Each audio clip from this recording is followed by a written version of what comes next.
वर्णिवेशरमणीयदर्शनं मन्दहासरुचिरां ननाम्बुजं पूजितं सुरनरोत्तमे मृदा धर्मनन्दन्वहं विचिन्तये।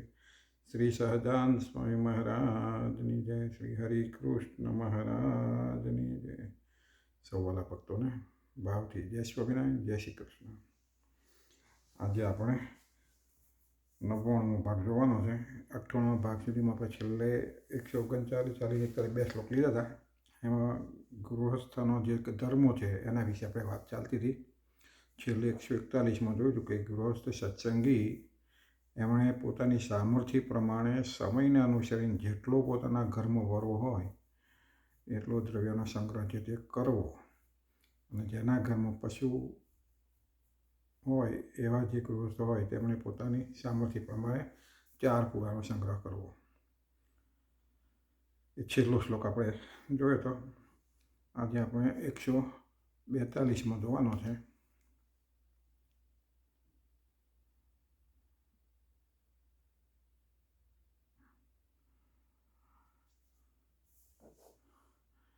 શ્લોક જોઈએ આપણે। ગવાદીનામ પશુનામ ચ તૃણતોયાદિર્ભિર્યદિ સંભાવનમ ભવેત્સવેન રક્ષ્યતે તર્હિ ન્યાન્યથા।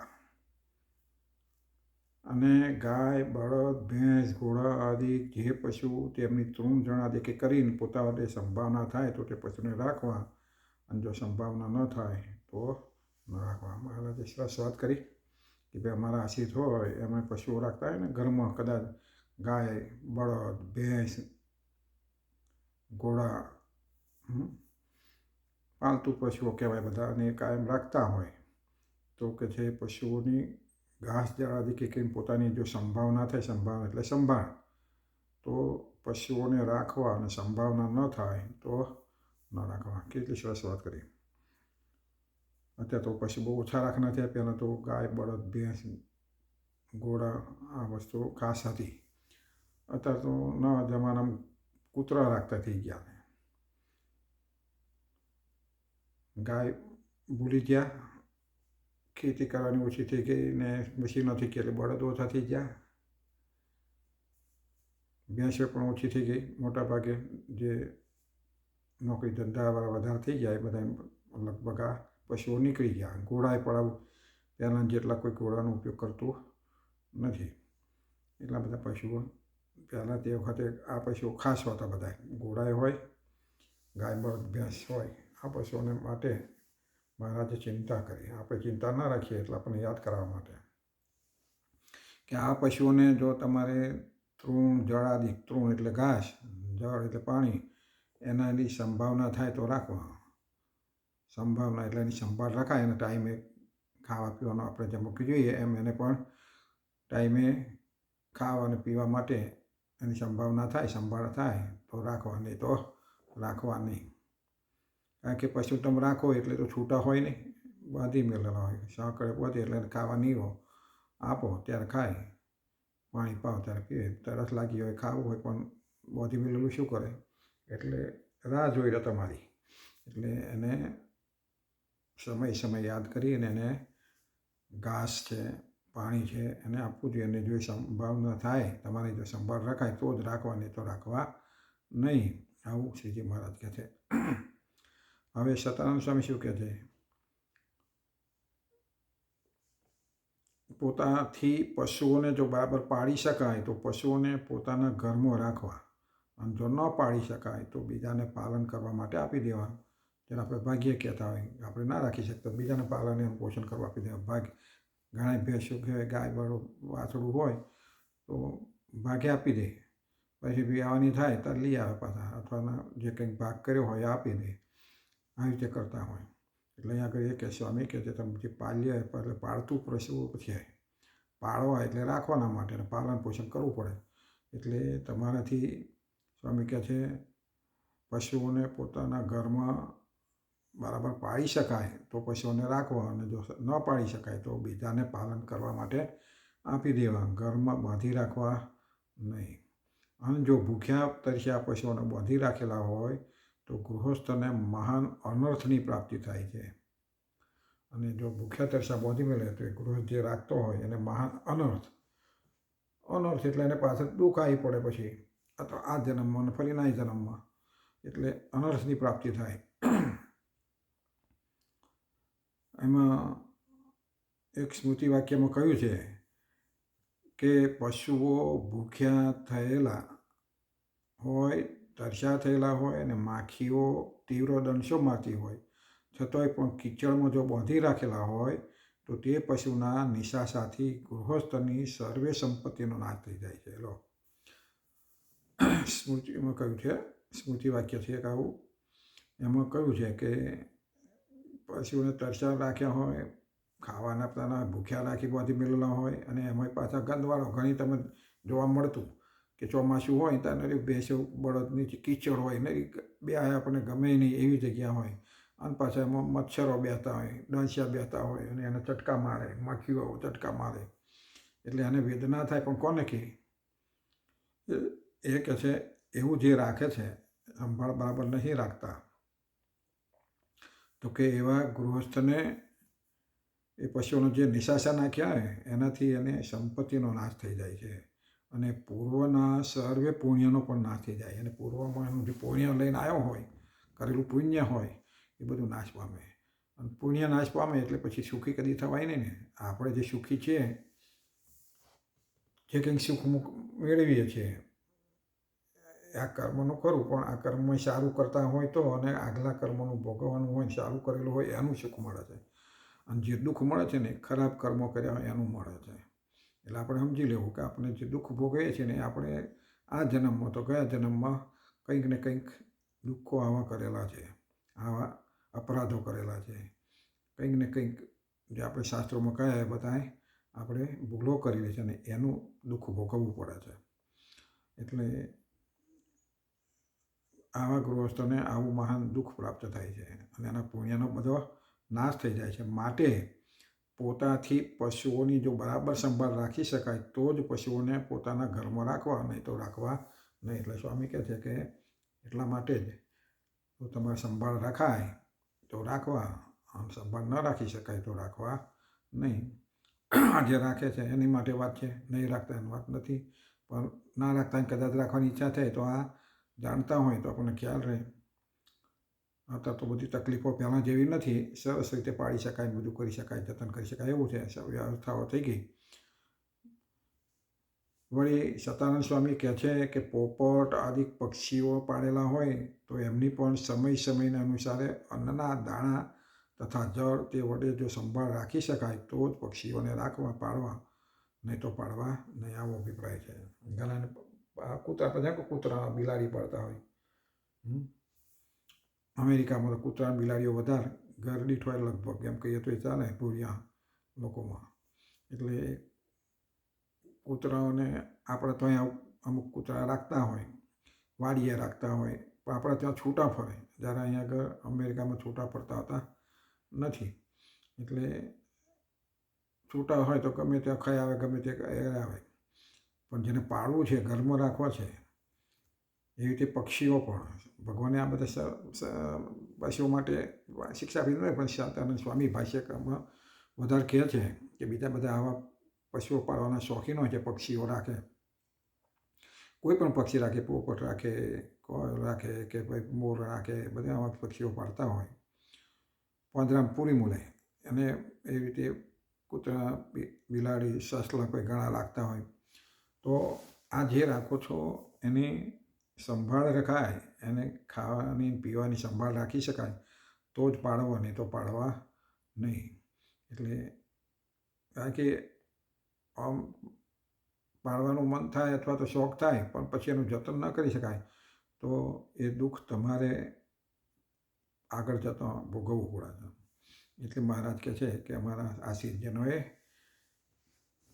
પશુઓની જો સંભાળ રાખાય તો પશુને રાખવા, નહીં તો રાખવાને. એટલા માટે એને ઘાસચારાની પૂરી વ્યવસ્થા કરી, પૂળાનો સંગ્રહ કરી રાખવો જોઈએ. કારણ કે 12 મહિના તરત બધું રજ ના મળે. એટલે ઘરની અંદર પૂળા, જે જાર બાજરીના પૂળા હોય મકાઈના હોય કે ગમે તે ઘાસચારો લીલો પણ અથવા તો ભરી મૂકતા હોય તો એને ભરી મૂકવો જોઈએ, રાખી મૂકવો જોઈએ કે જેથી ખેતરમાં ન મળે, ચાલુમાં ન મળે તો એ સંકળાયેલો ઘાસચારો એને નાખી શકાય. એટલે આવી રીતે સંભાળ રાખી તો જ રાખવા, નહીં તો રાખવા નહીં. હવે બીજો શ્લોક લઈએ, આ પૂરો થયો. સાક્ષ્ય મંતરા લેખમ પુત્ર મિત્રાદીનાપી ચ ભુવિત દાનાભ્યામ વ્યવહાર્ય ન કહિંચિત. અને સાક્ષીએ સહિત, જેનો અર્થ થાય છે સાક્ષીએ સહિત લખત કર્યા વિના પોતાના પુત્ર અને મિત્રાદિક સાથે પણ પૃથ્વી અને ધનના લેણદેણ કરીને વ્યવહાર જે તે ક્યારેય ન કરવો. શ્રીજી મહારાજ કે અમારા આશ્રિત હોય ગૃહસ્થ, એમણે સાક્ષીએ સહિત લખત કર્યા, જે ગૃહસ્થ છે એને બધો વ્યવહાર કરવાનો હોય, એને સગાવાલા હોય, પિતા હોય, પુત્ર હોય, ભાઈઓ હોય, બીજા સંબંધીઓ હોય, ગામના હોય, સમાજ હોય, એની સાથે એને વ્યવહાર કરવાનો હોય. એટલે મહારાજ શીખવાડે છે કે અમારા આશ્રિત હોય એમણે સાક્ષીએ સહિત લખાણ કર્યા વિના પોતાના પુત્ર મિત્રાદિકની સાથે પણ પૃથ્વી અને ધનના લેણદેણ કરીને વ્યવહાર ક્યારેય કરવો નહીં. અમારા આશ્રિત હોય એમણે પોતાના પુત્ર અને મિત્રાદિક સાથે પણ, એટલે એનો સિવાય બીજા બધા આવી જ જાય, પુત્રોની સાથે પણ આવું ના રાખવાનું કહ્યું હોય. કારણ કે કળિયુગ છે, ક્યારેક કોની બુદ્ધિ શું થાય, ભાઈ હોય કે બીજા સંબંધી હોય કે મિત્ર હોય, પુત્ર હોય, એ ગામના કોઈ હોય, પણ નજીકના જો સંબંધીમાં વિશ્વાસ આવો રાખવાનો એટલે વિશ્વાસ એનો કે તમે ધન લેણું જમીન કાં તે આપો મૂકો કે ભાગે રાખો કે ભાગે આપો તો પણ એનું લેખિત લખવું કે છે. લેખિત લખેલું હોય તો બોલે. લેખિત એ શું છે, બોલતું વસ્તુ છે, પણ લખેલું છે એટલે જ્યારે વાંચે ત્યારે બોલે, એને વંચાય ત્યારે બોલે. લેખિત ના હોય તો ભાઈ એનો એક સાક્ષી શું, કોણ કર્યું. એટલે આપણે વર્ષોથી આ પ્રથા છે કે લેખિત કરવામાં અત્યારે પણ કરાર, જેને આપણે કરાર કહીએ છીએ, આવું કરવું પડે તો એ બોલે. એટલા માટે શ્રીજી મહારાજ કહે છે કે અમારા આશ્રિતોએ ધન હોય, કોઈ પણ આવી મૂડી હોય અથવા પૃથ્વી હોય, કોઈ પણ આવો વ્યવહાર હોય તો એનું લેખિત કરવું જોઈએ. લખિત કર્યા સિવાય એ વ્યવહાર કરવો નહીં. લેખિત સાક્ષીએ સહિત પાછું લખાણ, એકલા નહીં, સાક્ષી એટલે બે ત્રણ સાક્ષીઓ. આપણે શ્રીજી મહારાજે પોતે પણ લખાણ જે કર્યા છે એમાં સાક્ષીઓ મુક્તાનંદ સ્વામી, બધા સંતોની, દાદા ખાતર, બધા ખાતર ને બધી જાજપત્ર અથવા તો જ્યાં સાક્ષી જરૂર પડી તો બધાના નામ લખ્યા છે અને સહીઓ કરાવી છે. એમ એ શીખવાડવા માટે આપણે. એટલે આપણે પણ સાક્ષી સહિત, સાક્ષી તો હોવા જ જોઈએ. બે જણા કાલ ઉઠીને ફરી જાય, બુદ્ધ ભલે સારા હોય પણ ક્યારેક કોઈની બુદ્ધિ બગડે એ કશું કહેવાય નહીં. વિનાશ કેમ કે વિનાશકારી વિપરીત બુદ્ધિ, એમ જ્યારે ખરાબ થવાનું હોય ત્યારે બુદ્ધિ બગડે. એટલે ક્યારે શું થાય નથી, એટલે સાક્ષી સહિત આ લેખિત કરવું જોઈએ. જમીનનું તો આપણે બધું થતું હોય એટલે કરતા હોય, પણ ધન આપ્યું હોય, લીધું હોય, વ્યાજે લીધું હોય, મૂક્યું હોય તો પણ એ સાક્ષી સહિત લખવું જોઈએ અને આવવું જોઈએ. પોતાના મિત્રને કહ્યું તો પછી બીજાની સાથે તો કરવું જ પડે. સતાનંદ સ્વામી શું કહે છે કે પુત્રો મિત્રાદિક સાથે પણ લખાણ કર્યા વિના પૃથ્વી ધનાદિકનું લેવડ દેવડ કરવી નહીં. જ્યારે આર્થિક કે પૃથ્વીના લેણદેણનો પ્રશ્ન આવે ત્યારે સગા પુત્રનો પણ વિશ્વાસ કરવો નહીં. કહો સ્વામી કહે છે આવું કહ્યું છે કે જ્યારે આર્થિક એટલે લેણદેણ, જે બધી પૈસા રૂપિયા મૂક્યા જે હોય, મિલકત હોય, એ આર્થિક બધી વસ્તુ કહેવાય. તો એના લેણદેણનો પ્રશ્ન આવે ત્યારે સગા પુત્રનો પણ વિશ્વાસ કરવો નહીં. આ કળિયુગમાં તો પુત્રો પણ પિતાની પાસે કાગળ ઉપર સહી કરાવડાવી અને પિતાને લૂંટી લેનારા જોવામાં આવે છે. બોલો, સ્વામી કહે છે કળિયુગમાં સારું બોલીને સહીઓ કરે. તમે દાખલા તો આવતા તો કહેવા પડે નહીં, ઘણા બધા જોતા હશો. પિતાને સમાચારોમાં અથવા તો બધામાં જોતા હશો કે પિતાને પછી ઘરની બહાર તગડી મૂકે, પિતાને માતાને બધા, કશું તમારું છે શું, એમ કે તમે કશું ભેગું કર્યું હતું, આ તો અમે બધું કર્યું એમ કે, અને તમારું હતું ઇસ્યુ થતા તારે અમને ભણાયા ને એમના પણ હરખું આમ ના કર્યું, અમે તે ના કર્યું, આવું બધું કહેતા હોય. એટલે કળિયુગમાં સગા પુત્રનો પણ વિશ્વાસ રાખવો નહીં, એવું સ્વામી કહે છે. અને મિત્રો પણ ક્યારેય વિશ્વાસઘાત કરે એનું પણ કંઈ નક્કી નહીં. જો પુત્ર કરે પણ મિત્રય સારા હોય, ઘણી વખત મિત્ર કરતાંય પણ સારા હોય, પણ બધું ક્યારેક શું થાય નક્કી નહીં. અને કોઈ કળિયુગ છે, કળિયુગમાં ક્યારેય મિત્રની પણ બુદ્ધિ બગડે. આપણે ત્યાં નવા દાખલા જોઈએ છે કે મિત્રને મારી નાખ્યો, વધ કરી નાખ્યો, હત્યા કરી નાખી. ખાલી થોડાક 500-1000 રૂપિયા માગતા હોય કે 100 રૂપિયા માગતા હોય, એમાંય પણ બોલાચાલી થાય તો એમાંય પણ હત્યા કરી નાખતા હોય. એટલે આવા મિત્રો હોય છે. એટલે મિત્રો સાથે પણ વિશ્વાસ રાખવો નહીં. એટલે અને મિત્રો પણ ક્યારે વિશ્વાસઘાત કરે તો એનું કોઈ નક્કી નહીં. માટે પુત્ર હોય કે મિત્ર હોય અથવા બીજા કોઈ સ્વજનો હોય, તેમની સાથે પણ સાક્ષી સહિત લખાણ કર્યા વિના ક્યારેય વ્યવહાર કરવો નહીં. એટલે માટે સ્વામી કહે છે કે આ બે તો ખરા જ, પણ એ બીજા સિવાય પણ બીજા મિત્ર હોય કે સિવાય બીજા કોઈ સ્વજનો હોય, કોઈ પણ હોય. સ્વજનો એટલે આપણે ઓળખતા હોય તો જ હાલવાના મૂકવાના છીએ. બીજું કંઈક જો દાન કરવાના હોય તો એ કોઈ ઓળખતા ના હોય, એના માટે હોય. પણ જ્યારે લેવડ દેવડ કરતા હોય તો અજાણે તો આપણે કરીએ નહીં. એટલે સ્વજનો જે ઓળખતા હોય એવા સાથે પણ સાક્ષી સહિત લખાણ કર્યા વિના ક્યારેય વ્યવહાર કરવો નહીં. અને લખાણ કર્યા વિના જો ધનાદિકની લેવડ દેવડ કરે તો પાછળથી મહાન ઝઘડાનો સંભવ રહે છે. લખાણ કર્યા સિવાય જો કે આ ધનાદિકનો લેણદેણ કરે તો પાછળથી ઝઘડા થવાની શક્યતા છે. ઝઘડાઓ થાય એટલે પછી એમાંથી હત્યાઓ પણ થાય, જેલમાં જવાનો વારો પણ આવે. માટે પ્રથમથી જ સાક્ષીની સહીવાળો લેખ લખાવી કરી અને ત્યાર પછી પૃથ્વીની કે ધનની લેવડ દેવડ કરવી. એટલા માટે પ્રથમથી પહેલાં સાક્ષી સહિત લેખિત કરવાનું અને પછી દેખતા સાક્ષીઓ સહિત આપવાનું લેવાનું. પાછું આપો ત્યારે પણ સાક્ષીઓ સહિત પત્ર પાછો લઈને સાક્ષીઓ હોય એમને બતાવીને, અથવા બીજા ના હોય કે દાદા ધર્મ તો બીજા સાક્ષી કરી કે ભાઈ જો મેં આ વસ્તુ લીધી હતી પાછી આપી દીધી. આવો વ્યવહાર કરવો જોઈએ. માટે લેવડ કરવી જેથી ભવિષ્યમાં કલેશ થવાનો સંભવ રહે નહીં, આવો અભિપ્રાય છે. એટલે ભવિષ્યમાં પાછળ આપણે ના પાછળ પરિવારને પણ એ ઝઘડો રહે નહીં અથવા તો કલેશ ના થાય. કારણ કે આપણે વ્યક્તિ ગુજરી ગઈ હોય તો પછી પાછળ ભાઈ તાર પપ્પા બાપાને મેં આટલું આપ્યું હતું, આટલું આપો. પણ લખેલું હોય તો લેજો ભાઈ તારે મેં આપ્યું હતું. એટલા માટે લેખિત આવા પુરાવા રાખવા, સાક્ષી સહિત આવું લખાણ રાખવું. મહારાજે સરસ આવી ગૃહસ્થો માટે સરસ વાતો પણ છતાંય આપણને એ પ્રમાણે આપણે ચાલતા નથી. આપણને શીખવાડ્યું છે કે નામું પણ લખવું હજુ આવશે. એટલે આ બધું મહારાજ જીવતો શીખવાડતી ગયા કે ભાઈ તમે વ્યવહારમાં ભલે રહો પણ એની આજ્ઞામાં રહીને એ પ્રમાણે કરતા રહો, ભજન ભક્તિ કરતા રહો. અને કહ્યું એ પ્રમાણે નીતિથી આ ધંધો આ બધું કોઈ કરો તો પણ કલ્યાણ સહેજે થઈ જાય છે. એટલા માટે મહારાજ આપણા માટે શિક્ષાપત્રી આપી કે શિક્ષાપત્રી પ્રમાણે મહારાજે કહ્યું કે જે શિક્ષાપત્રી પ્રમાણે જીવશે એનો મોક્ષ થઈ જવાનો, અથવા શિક્ષાપત્રી જે જીવશે એ સુખી થવાનો. શિક્ષાપત્રી એ સુદર્શન ચક્ર છે, એ સત્સંગીનું કવચ છે, એને સાચવે છે. એટલે કળિયુગને પણ કહ્યું હતું. કળિયુગ જ્યારે ભગવાન વિચારમાં હતા બધા 4 યુગો આવ્યા, બધા કળિયુગ રોતો આવ્યો કે મારે બે આ મારું તમે આ પ્રમાણે વધશે અને કળિયુગ મારા યુગમાં તમે સતયુગનું બંધ કરશો તો મારે શું કરવું, મારો ગુજારો કેમ ન કરવો. તો મહારાજ કે ભાઈ હું શિક્ષાપત્રી લખીશ જ્યારે સત્સંગમાં જઈશ ત્યારે, અને શિક્ષાપત્રી પ્રમાણે જે ના ચાલે એનામાં તું દાખલ થજે. આવું કળિયુગને ભગવાને વચન આપેલું છે. એટલે કળિયુગમાં જે સત્સંગ પ્રમાણે ચાલતા એનામાં આ કળિયુગનો પ્રવેશ થાય છે. ને એટલા માટે સારા વ્યક્તિઓ પણ બદલાઈ જાય છે કે આનો શું ધર્મ નિયમ ચૂકીએ છે. એટલા માટે જોડે ત્રીજો શ્લોક લઈ લઈએ.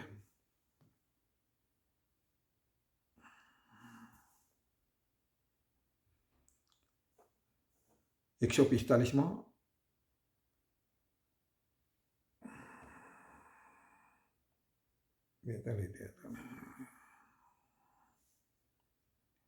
144માં કાર્યે વૈવાહિકે સ્વસ્યાનસ્ય વાર્પધનસ્ય તુ ભાષાબંધો ન કર્તવ્યમ સાક્ષ્યમ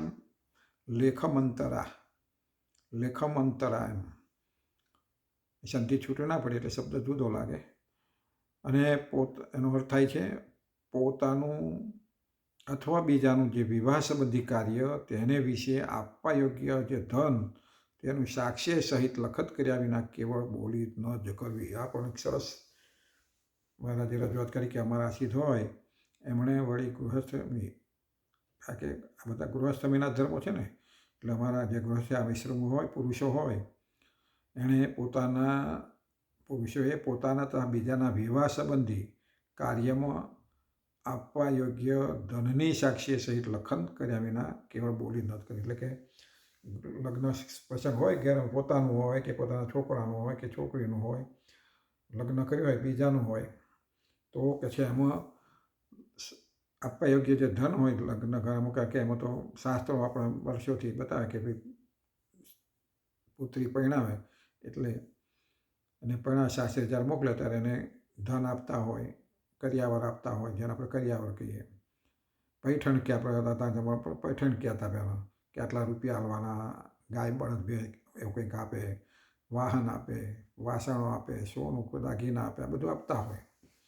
એટલે જે કંઈક આપવા યોગ્ય તમે નક્કી કર્યું હોય તો કે ધનની સાક્ષ્ય સહિત લખન કર્યા વિના કેવળ બોલી કરવી જ નહીં. ખાલી બોલી ના કરી આટલું મળે. અત્યારે જો કેવું જ ચાલે, સાક્ષી કોઈ રાખતા નહીં. કદાચ પહેલાં જતા હતા બધા રહેતા કે ભાઈ આટલું મળશે બધે, અને છતાંય આપે ના આપે અથવા વધારે આપે બધું એવું થતું, ના આપે પાછું એ થતું.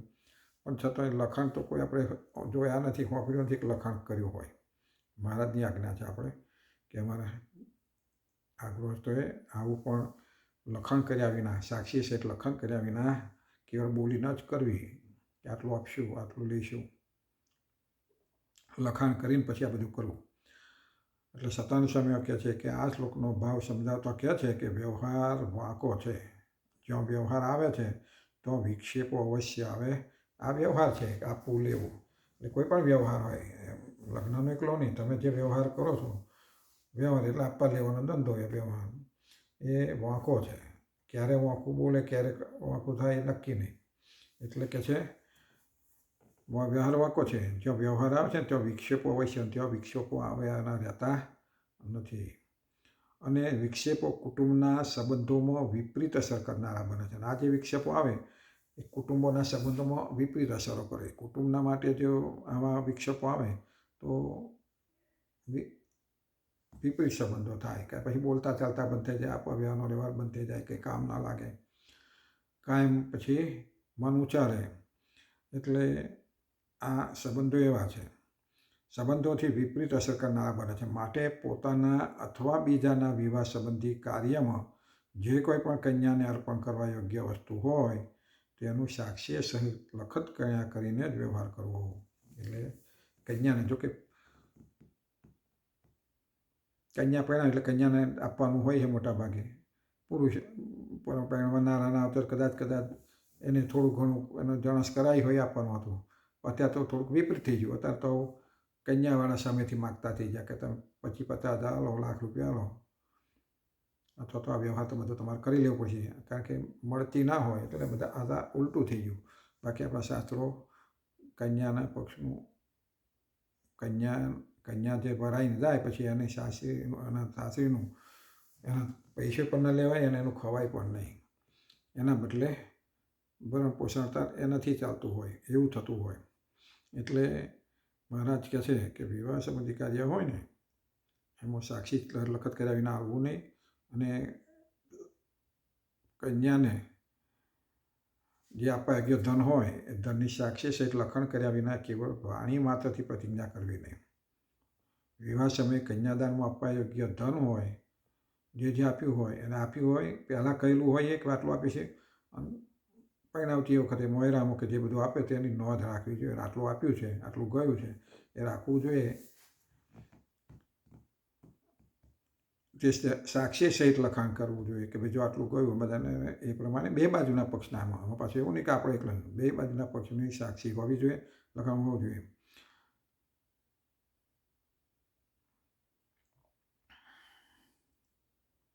એટલે વિવાહ સમયે કન્યાદાનમાં આપવામાં યોગ્ય ધન હોય કે પછી પહેરામણીમાં આપવા યોગ્ય ધન હોય, એ ધનની સાક્ષીએ સહિત લખત કર્યા વિના કેવળ વાણી માત્રથી પ્રતિજ્ઞા કરવી નહીં. અહીં પણ પ્રથમ સાક્ષીની સહીવાળો લેખ લખાવીને પછી જ વિવાહ સંબંધી વ્યવહારનો નિશ્ચય કરવો, એવું કહ્યું ને. અહીં પણ આપણને સાક્ષી સહિત લખત કરી અને પછી જ કે છે વિવાહ સંબંધી જે બધું હોય એ કાર્ય કરવું, વ્યવહારનો નિશ્ચય કરવો, પણ કેવળ મૌખિક વ્યવહાર કરવો નહીં. કારણ કે લખાણ કર્યા વિના કેવળ મૌખિક વ્યવહાર કરવાથી અનેક પ્રકારના કલેશો ઉત્પન્ન થાય છે. આવો ભાવ છે. લખાણ કરવા માટે એટલે કે કલેશો ઉત્પન્ન થાય, તકરાર થાય, ઝઘડો થાય, બોલવાનું થાય, તો લખેલું હોય તો બોલે. પછી કે તમે આટલું કહ્યું હતું અને તમે તો આટલું જ આપ્યું. તમે કહ્યું ના ભાઈ મેં તો આટલું જ કહ્યું હતું, તો એ શું થાય? ઝઘડો થાય ને, ટસલ થાય, પછી ઝઘડો થાય. એટલે લખેલું હોય તો બોલે. અને સરસ વ્યવહાર મહારાજે શીખવાડ્યો કે આપણને આ બધો વ્યવહાર તમારે લેખિત કરીને જ કરવો. એટલે લગ્નનું હોય કે પછી તમારા બીજા કોઈ વ્યવહાર હોય, આગળના શ્લોકમાં આપણે જોયું કે આ બધા વ્યવહારો પત્ર અથવા કાગળમાં લખાઈને કરવા, કે જેથી મન દુઃખ ના થાય કે પછી કલેશો ઊભા ના થાય. એનો આશય આવો છે. તો આ શ્લોક પૂરો થયો. 144માં ભાગ પૂરો કરીએ. ફરી વખત આપણે નવો ભાગ લઈશું. સહજાનંદ સ્વામી મહારાજની જય.